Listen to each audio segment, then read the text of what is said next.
Buongiorno e buona domenica, benvenuti al TG Sicilia, vediamo i titoli di questa edizione. Ergastolo per Omar, la figlia di Maria Rus invoca il carcere per il 24enne romeno accusato del duplice femminicidio di Naro. Ieri l'ultimo saluto all'altra vittima, Delia Zarniscu. Condannato a 6 anni per estorsione l'ex consigliere comunale di Castelvetrano Giambalvo, nel 2016 il 46enne espresse solidarietà e vicinanza nei confronti del boss Messina Denaro. Giustizia per Aaron, il pitbull bruciato vivo è morto dopo una lunga agonia a Palermo, indagato per maltrattamento di animali il padrone. Orrore anche a Rosolini nel Siracusano, dove un cane è stato trovato morto con una corda stretta al collo. Gli animalisti offrono una taglia. Messina, porto di 3 mestieri, in arrivo 19 milioni di euro. Entro pochi mesi la ripartenza del cantiere fermo da 2 anni. A Palermo, cittadini divisi sull'ordinanza che vieta bici e monopattini in centro storico. A un mese dall'entrata in vigore c'è chi non rispetta le regole. A San Giovanni la Punta nel Catanese i 100 anni di nonna Venera. Per lei fiori, una targa e un pizzico di ironia. E infine il calcio, il Catania torna alla vittoria, poker dei rossazzurri contro il Brindisi. In Serie B sconfitta per il Palermo che perde 2-0 contro il Cittadella. Oggi alle 14 il Messina nel campo della Casertana in cerca di riscatto.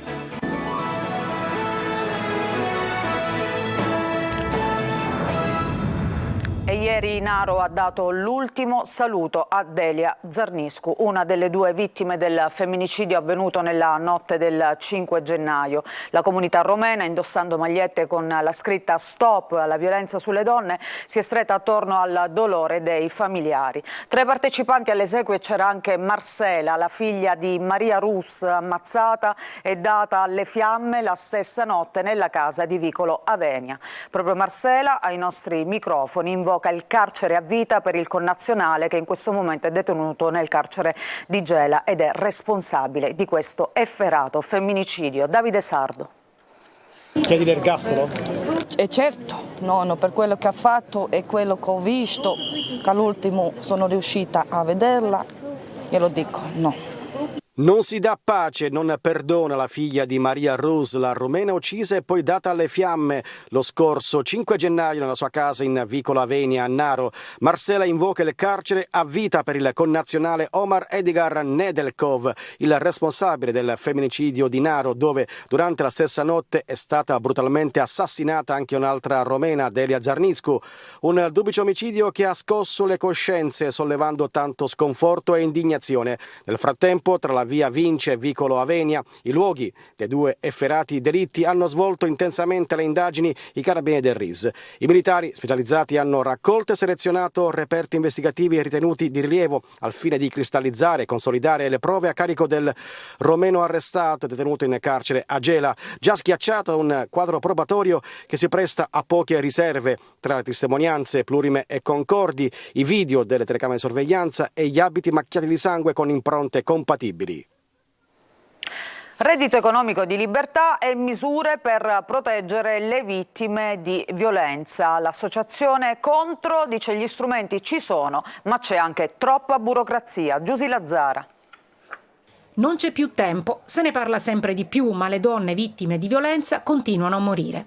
Un appello a fare presto è stato lanciato dall'aula consiliare del Comune di Catania, dove sono state messe a confronto realtà diverse, dagli avvocati alle associazioni che si occupano di denunciare le violenze di genere. Il reddito di libertà, il sostegno economico per il primo anno alle donne che scappano da relazioni tossiche e non solo i fondi, 1 milione in più stanziati dalla Regione Siciliana per accompagnare all'autonomia chi fugge e cerca rifugio. Le leggi esistono, gli strumenti ci sono, il problema è che i diretti interessati, quindi le vittime, non hanno poi la possibilità di accedere a questi strumenti perché sono talmente lunghi, talmente farraginosi, non so se volontariamente o inconsapevolmente, ma sono troppo complicati. Altra questione riguarda i figli, spesso minori, che soffrono di più. I bambini che io definisco bimbi fantasma, cioè quei bambini che di punto in bianco vengono prelevati in caso di codice rosso con le mamme o anche senza mamme, chiusi nelle case famiglia a indirizzo tra l'altro segreto, e dove non vivono più, quindi subiscono un ulteriore dramma. La realtà delle case protette, dove le donne cominciano un percorso di recupero e autostima. Il problema è che non tutti i comuni mettono in bilancio la spesa, perché magari immaginano di non avere donne vittime di violenza, quindi quando poi arriva il caso si trovano impreparati, vanno come debiti fuori bilancio e lì noi rischiamo tanto, perché chiaramente la retta è un'analisi dei costi, se non ci pagano rischiamo di chiudere. E le associazioni chiedono adesso un intervento delle amministrazioni, della politica per aiutare le donne in difficoltà. Il corpo di una ragazza è stato trovato nel tratto di mare antistante la spiaggia Vergine Maria di Palermo. A segnalarne la presenza è stato l'equipaggio di un peschereccio. Sul posto sono intervenuti i vigili del fuoco, capitaneria di porto, polizia e personale del 118. Il corpo è stato recuperato e trasferito nel porto. Ci sono in corso delle indagini per appunto l'identificazione di questa ragazza. Nei giorni scorsi era stata segnalata la scomparsa di una 17enne palermitana di origini bengalesi. Per l'ex consigliere comunale di Castelvetrano Lillo Giambalvo si aprono le porte del carcere. Deve scontare 6 anni per estorsione. L'episodio è legato ad un'operazione del 2012 della squadra mobile dei carabinieri contro le famiglie mafiose di Castellammare del Golfo. Sentiamo Laura Spanò. È diventata definitiva la condanna per estorsione pronunciata dai giudici contro l'ex consigliere comunale di Castelvetrano Lillo Giambalvo. Polizia e carabinieri stamane lo hanno arrestato dovendo scontare 6 anni di reclusione. Imprenditore col pallino della politica, una sola esperienza che alla fine si concluse male, Calogero Giambalvo, 46 anni, dovrà espiare 6 anni di carcere per estorsione ai danni di un imprenditore edile di Castellammare del Golfo. Arrestato mentre era in carica, fu successivamente assolto e il suo rientro in Consiglio Comunale portò all'autoscioglimento dell'organo politico amministrativo di Castelvetrano. Successivamente è stato nuovamente indagato per la vicenda estorsiva per la quale adesso si sono aperte per lui le porte del carcere. Si tratta di un'estorsione consumata nel 2012. L'episodio è stato documentato nell'ambito di un'indagine avviata in quegli anni dalla squadra mobile di Trapani e dal reparto operativo dei carabinieri nei confronti di appartenenti alle famiglie mafiose di Castellammare. Giambalvo venne indagato, era stato incaricato di riscuotere le somme richieste a titolo estorsivo.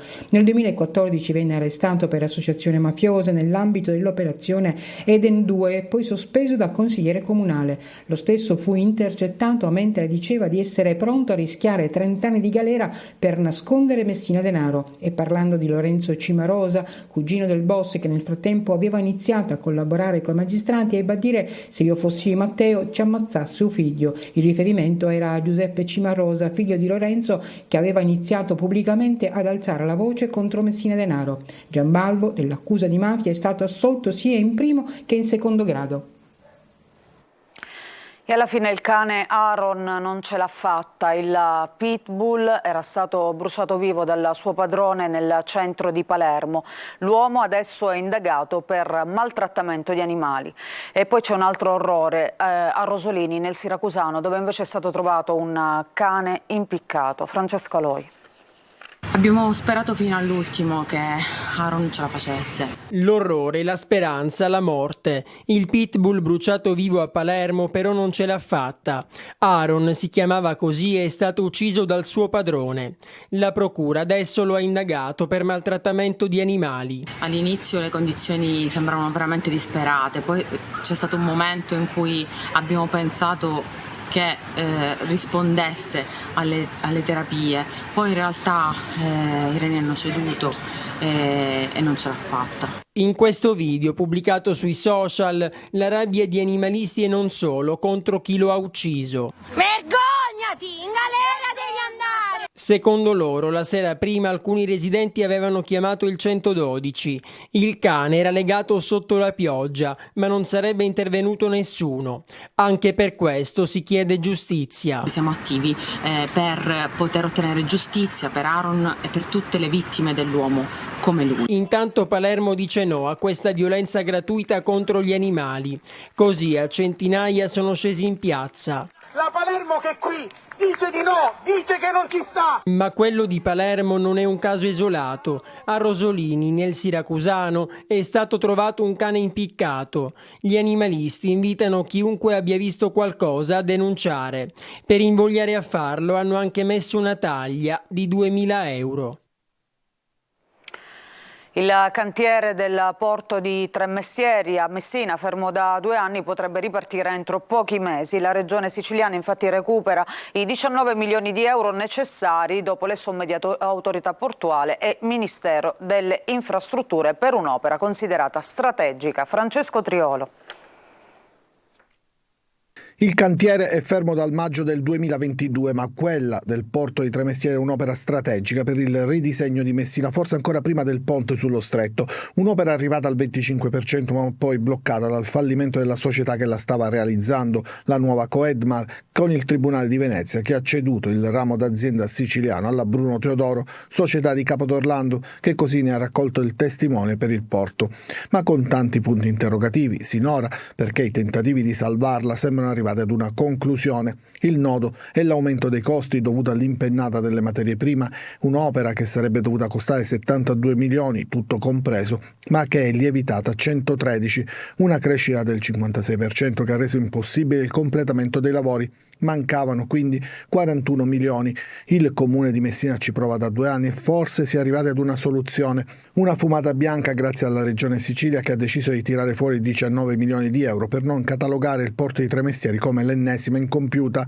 Il Ministero delle Infrastrutture aveva già uscito 7 milioni, mentre l'autorità portuale dello Stretto 15 milioni. Con i 19 della regione si può chiudere il cerchio e fra marzo e aprile potrebbero ripartire i lavori con tempi di realizzazione tra i 18 e i 24 mesi, collaudi compresi, per un porto che sulla carta potrebbe essere il più importante d'Europa per traffico di passeggeri. La Protezione Civile della Regione Siciliana scrive a 120 comuni coinvolti dagli incendi del luglio scorso e ha sollecitato anche l'invio della documentazione necessaria per la revisione dello stato di emergenza richiesta a Roma, ma c'è tempo soltanto fino al 19 gennaio. Sentiamo Manlio Viola. La Protezione Civile Nazionale rivaluterà la propria decisione di non concedere lo stato d'emergenza per gli incendi del luglio scorso in Sicilia, ma per farlo dovrà disporre di nuova documentazione, compresa la ricognizione della situazione nei singoli comuni coinvolti dagli eventi del 24 e 25 luglio. Si tratta di 120 amministrazioni locali alle quali oggi la Protezione Civile regionale ha scritto una lettera per sollecitare la trasmissione della documentazione. C'è tempo soltanto fino al 19 gennaio, ma c'è il rischio che molti comuni non ce la facciano. Per questo, con la sua lettera, il direttore generale della Protezione Civile regionale, Salvo Cocina, offre anche la collaborazione tecnica del Dipartimento e degli uffici regionali. La sfida è importante e il presidente della regione, Renato Schifani, torna a parlare di massima collaborazione istituzionale. La lettera che negava lo stato di calamità era giunta in Sicilia subito dopo l'Epifania. L'emergenza riguarda gli incendi del luglio scorso che hanno causato 6 vittime e oltre 150 milioni di euro di danni a case, boschi, attività produttive e infrastrutture. Nei giorni scorsi sono anche state depositate 2 citazioni al Tribunale Civile di Palermo da parte di cittadini danneggiati che chiedono i danni appunto a Protezione Civile, Corpo Forestale, Vigili del Fuoco e Regione Siciliana per non averli protetti dalle fiamme.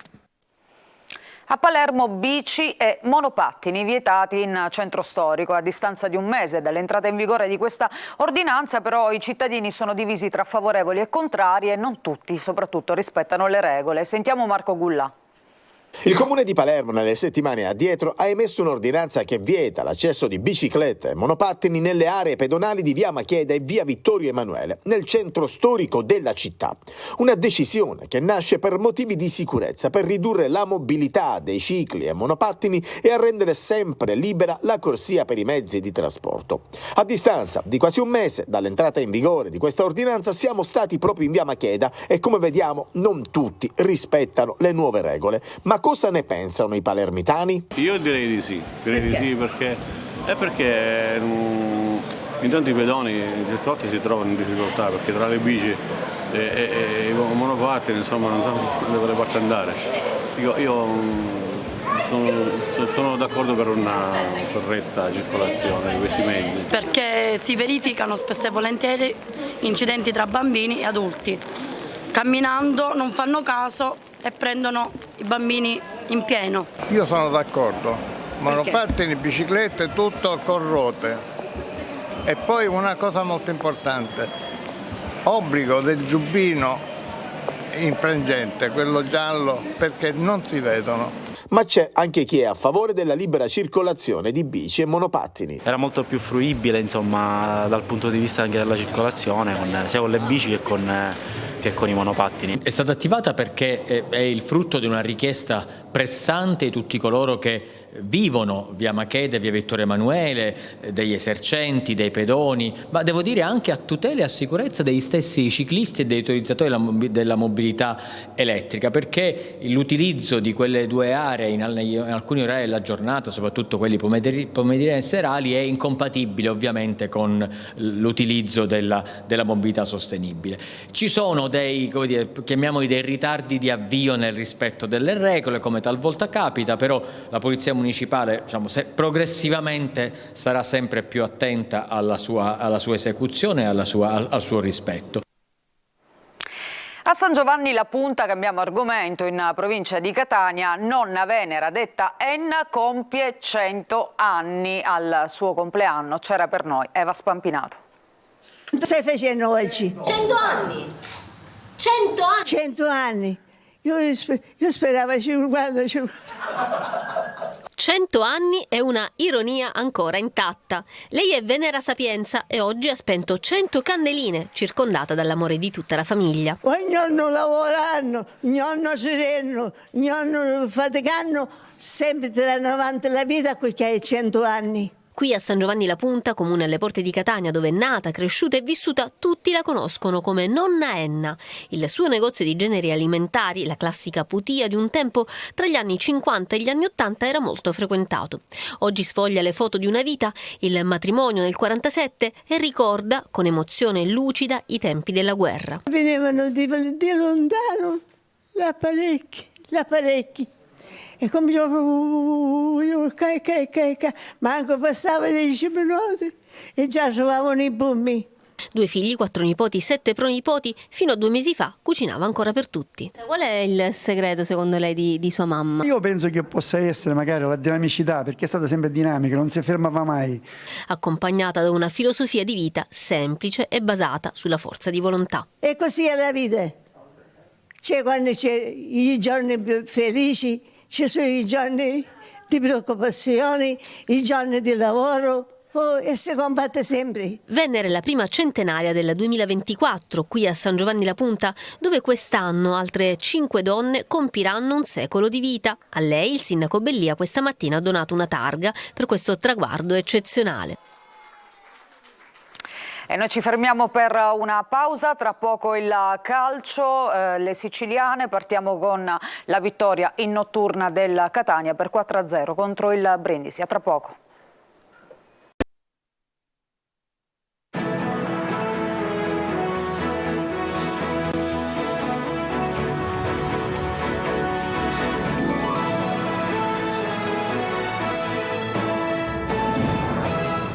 Seconda parte del nostro giornale, parliamo adesso di calcio. Il Catania torna alla vittoria, i rossazzurri battono il Brindisi 4-0 con le reti di Carmine, Zammarini, Costantino sul rigore e Chiarella. Ci racconta tutto Marco Carli. Il Catania maramaldeggia contro il malcapitato Brindisi. Il 4-0 del Massimino serve per la classifica e per il morale in vista del prosieguo del torneo e della semifinale di Coppa. Lucarelli lascia Chiricò in panchina e lancia 2 dei 3 nuovi acquisti della settimana. In campo Peralta e Conte, che in un 3-5-2 secondo distinta, che è un 3-4-1-2 di fatto perché l'ex Foggia agisce dietro le punte che sono di Carmine e Costantino. Il Catania è un po' lento a carburare, ma quando lo fa crea una grande occasione. Rapisarda serve sulla corsia Peralta che crossa per Costantino. L'attaccante tocca a favore di Carmine. Saio para forse un po' prima che la palla oltrepassi la linea. L'arbitro assegna il calcio d'angolo. Ma il gol dell'attaccante arriva qualche minuto dopo. Zammarini ruba palla a Cappelletti e serve Peralta. Il trequartista sceglie di Carmine che lascia partire un gran tiro di destro all'incrocio per l'1-0. Nella ripresa ci pensa Zammarini a mettere un importante tassello per la vittoria finale. Fa partire un cross dalla destra che scavalca un poco reattivo Saio e va ad insaccarsi all'incrocio 2-0 e altro gol per il centrocampista dopo quello di Benevento.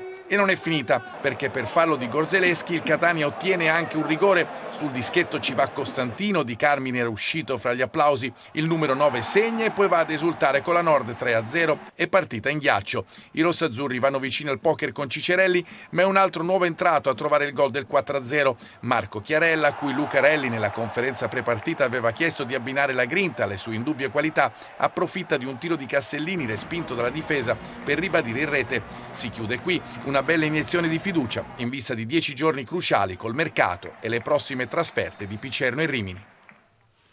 Prima partita del 2024 e prima sconfitta invece per il Palermo, piegato 2-0 dal Cittadella. Rosanero mai in partita. Marco Gullà.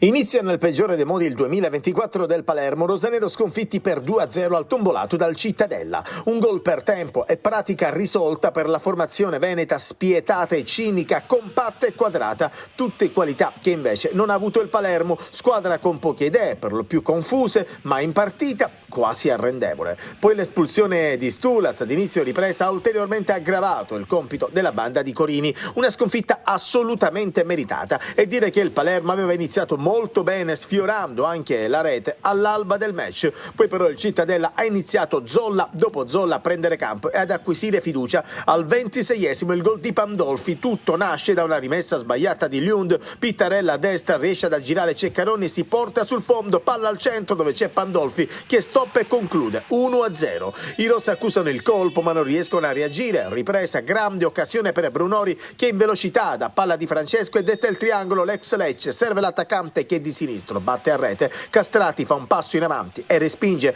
Al 50esimo altra svolta del match, rosso a Stulaz per doppio giallo e Palermo in 10. Il Cittadella attacca, palo esterno di Pittarello. Corini mette dentro forze fresche, Brunori sfiora il pari con un tiro deviato che per poco non beffa il portiere del Cittadella. Match chiuso però al minuto 80, dinamica simile a quella del primo gol, cambiano gli interpreti e questa volta è Vita a segnare 2-0. Non succede più nulla, prestazione horror da parte del Palermo che dovrà rivedere tante cose e la società iniziare a muoversi concretamente sul mercato.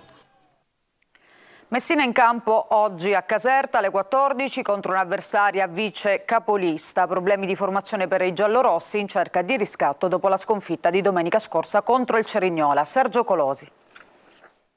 Contro la squadra più in forma del campionato, con 9 successi e 3 pareggi nelle ultime 12 giornate, il Messina prova l'impresa nel momento più difficile della sua stagione. Mentre la Casertana insegue la vetta, i giallorossi rischiano di non allontanarsi dalla zona play-out. E questo è uno dei temi del testacoda dello Stadio Pinto, oggi senza tifosi per la squalifica di un turno, dopo gli incidenti in occasione della sfida casalinga contro il Foggia. Il Messina si porta dietro la grande confusione societaria e tecnica del suo presidente Sciotto, che sembra in rotta con il direttore sportivo Roma e con il tecnico Modica, dopo averne bocciato 2 rinforzi per differenze economiche minime. Giocare a porte chiuse è un piccolo vantaggio per la squadra peloritana, che però è anche decimata dalle assenze, fermati per una giornata Ortisi e Scafetta, infortunati Frisen e Tropea, convocato Lia seppure in condizioni fisiche precarie, per la panchina dove troveranno spazio anche i nuovi arrivi low cost, Zona e Piana. In ritiro ieri sera Febbre per Cavallo. In campo il grande ex Fumagalli in porta, Manetta e Pacciardi centrali con Salvo e Polito e Lati. A centrocampo Firenze con Franco e Giunta a supporto. In attacco punto fermo Rosafio, confermato Ragusa e dentro Zunno dall'inizio. Fuori Plesced e Mausso. All'andata 1-1 tra i 2 ex allievi di Zeman, Cangelosi e Modica. Questo era l'ultimo servizio di questa edizione del TG Sicilia. Vi ricordo che l'informazione sulla nostra rete ritorna più tardi alle 13:30. Grazie per averci seguito e buona domenica.